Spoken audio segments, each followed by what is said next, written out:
नमस्कार, मैं स्वाति आपके अपने चैनल इंडियन माइथोलॉजिकल स्टोरीज में आप सभी का स्वागत करती हूँ। आज आपको माघ महात्म का तीसरा अध्याय सुनाने जा रही हूँ। राजा दिलीप श्री वशिष्ठ जी से कहने लगे कि महाराज, यह पर्वत कितना ऊंचा और कितना लंबा और चौड़ा है। तब वशिष्ठ जी कहने लगे कि 36 योजन और 1 योजन 4 कोस का होता है। ऊंचा ऊपर चोटी में 10 योजन चौड़ा और नीचे 16 योजन चौड़ा है, जो हरी, चंदन, आम, मदार, देवदार और अर्जुन के वृक्षों से सुशोभित है।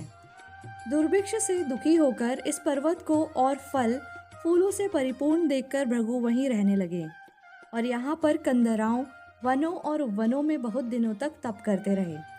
इस प्रकार जब भृगु ऋषि वहाँ पर अपने आश्रम पर रह रहे थे तो एक विद्याधर अपनी पत्नी सहित उतरा और वे अत्यंत ही दुखी थे।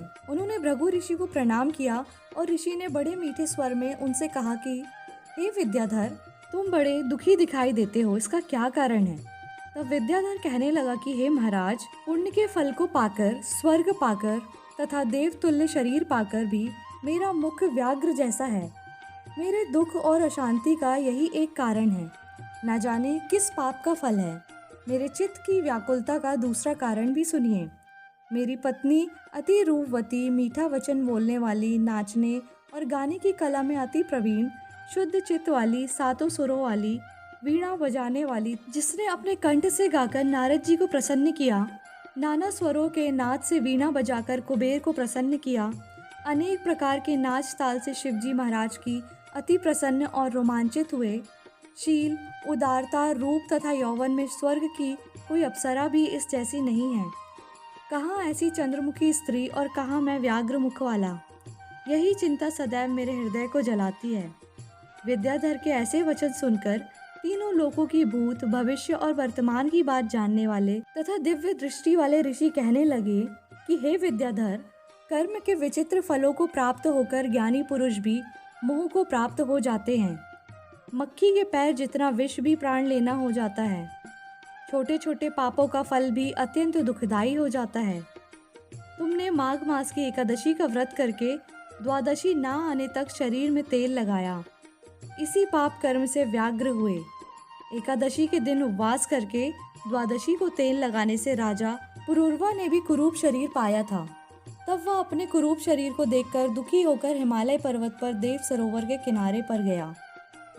प्रीति पूर्वक शुद्ध स्नान कर कुशा के आसन पर बैठकर भगवान कमल नेत्र, शंख, चक्र, गदा, पद्म के धारण करने वाले पीतांबर पहने, वन माला धारण किए हुए विष्णु का चिंतन करते राजा पुरूरवा ने 3 मास तक निराहार रहकर भगवान का चिंतन किया।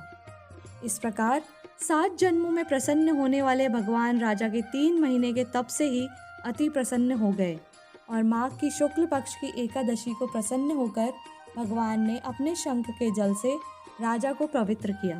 भगवान ने उसके तेल लगाने की बात याद दिलाकर सुंदर देवताओं का सा रूप दिया, जिसको देखकर उर्वशी भी उसको चाहने लगी और राजा कृतकृत्य होकर अपनी पुरी को चला गया।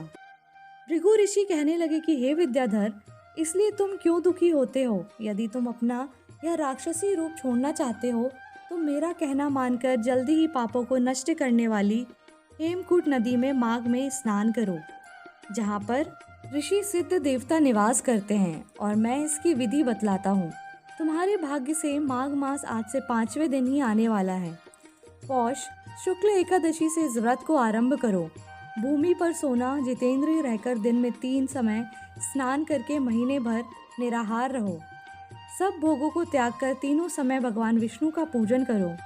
जब तुम द्वादशी को शिवजी स्तोत्र और मंत्रों से पूजन करोगे तो तुम्हारा मुख देखकर सभी चकित हो जाएंगे और तुम अपनी पत्नी के साथ सुखपूर्वक क्रीड़ा करोगे। माघ मास के प्रभाव को जानकर सदा माघ में स्नान करो। पाप दरिद्रता से बचने के लिए मनुष्य को सदा यत्न से माघ मास का स्नान करना चाहिए। स्नान करने वाला इस लोक तथा परलोक में सदा सुख पाता है। वशिष्ठ जी कहते हैं कि हे दिलीप, भृगु जी के यह वचन सुनकर वह विद्याधर अपनी स्त्री सहित उसी स्थान पर पर्वत के झरने में माघ का स्नान करता रहा। उसके प्रभाव से उसका मुख देव सदृश हो गया। वह मणिग्रीव पर्वत पर आनंद से रहने लगे। भृगु जी भी नियम की समाप्ति पर शिष्यों सहित इवा नदी के तट पर आ गए। इसी से तीसरा अध्याय समाप्त होता है। बोले श्री हरि विष्णु भगवान की जय।